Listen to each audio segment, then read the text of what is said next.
વરસાદની સ્થિતિને લઈને એક હમણાં જ અપડેટ મળી રહ્યા છે અને અપડેટ પ્રમાણે આવતીકાલે એટલે કે 8/7/2026ના રોજ બુધવારે સુરત, નવસારી અને વલસાડ જિલ્લામાં આવેલી તમામ કોલેજોમાં અને વીર નર્મદ દક્ષિણ ગુજરાત યુનિવર્સિટી સંપૂર્ણપણે બંધ રહેશે. વીર નર્મદ યુનિવર્સિટીનું કેમ્પસ અને સુરત, નવસારી અને વલસાડ જિલ્લામાં આવેલી તમામ કોલેજો સંપૂર્ણ રીતે બંધ રહેશે. અતિ આવશ્યક ફરજ બજાવનારાઓની કામગીરી યથાવત રહેશે, જેવી કે વીજળી પાણીની સુરક્ષા. સાથે જ જે આ 3 જિલ્લા સિવાયની જે કોલેજો છે તે તેના સ્થાનિક પ્રશાસન સાથે સંપર્ક કરવાનું તેમને સૂચના વીર નર્મદ યુનિવર્સિટી તરફથી આપવામાં આવી છે. પણ વાત હવે પછીના હવામાનની કરવી છે અને એટલે જ વાત કરી લે અંબાલાલભાઈ પટેલ સાથે. અંબાલાલભાઈ, પહેલાં દક્ષિણ ગુજરાતની વાત કરી લઈએ. વલસાડ, નવસારી, ડાંગ અને સુરતમાં જળબંબાકાર થયું. દક્ષિણ ગુજરાતને વરસાદથી શું રાહત મળશે કે હજુ કાલે પણ આ પ્રકારની સ્થિતિ હશે? હજુ આવતીકાલે પણ એ સ્થિતિ રહેવાની શક્યતા રહેશે. ધીરે ધીરે દક્ષિણ ગુજરાતની જે સિસ્ટમ છે એ મહારાષ્ટ્ર બાજુમાં જતી રહેશે. એટલે હજુ લગભગ 1-2 દિવસ સુધી દક્ષિણ ગુજરાતમાં આ સ્થિતિ રહેવાની શક્યતા છે. જી અંબાલાલભાઈ, દક્ષિણ ગુજરાત બાદ કરીએ તો આજે ઉત્તર ગુજરાતના થોડાક વિસ્તારોમાં વરસાદ પડ્યો. આવતીકાલે કયા કયા વિસ્તારોમાં કયા પ્રકારનો વરસાદ દેખાઈ રહ્યો છે?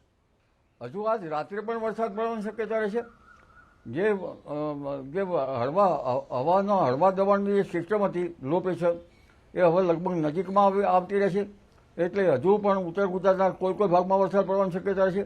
પરંતુ ખાસ કરીને વડોદરાના ભાગો, મહીસાગરના ભાગો, છોટાઉદેપુરના ભાગો અને પંચમહાલના કેટલાક ભાગોમાં વરસાદની શક્યતા વધારે છે. ખેડા જિલ્લાના કેટલાક ભાગમાં વરસાદની શક્યતા વધારે છે. તે ભાગોમાં લગભગ 100 mmથી ટોટલ વરસાદ કે તેથી વધુ વરસાદ થવાની શક્યતા રહેશે.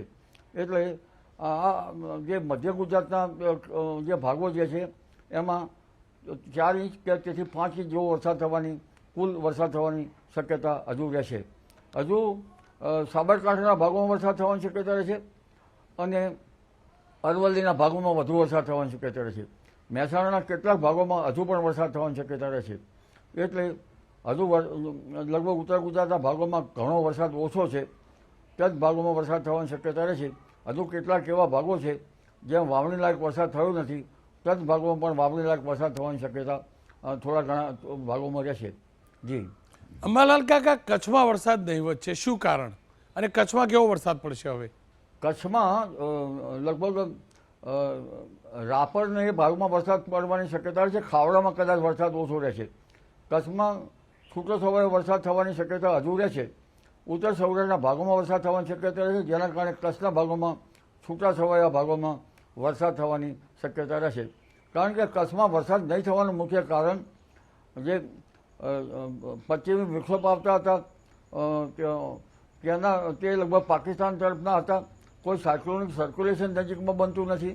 અરબ સાગરનો ભેજ ઉત્તર અરબ સાગરમાં થઈને જાય તો કચ્છમાં વરસાદ આવે. બંગાળ ઉપસાગરની શાખા જે છે એ લગભગ મધ્ય ભાગમાં વરસી જાય છે અને સીધી સડસડ એની ધરી ઉપર, મોન્સૂન ધરી ઉપર જતી રહે છે. એટલે કચ્છના ભાગ વરસાદથી વંચિત રહી જાય છે. આશા રાખીએ હવે પછીના દિવસોમાં વરસાદ માપસરનો પડે.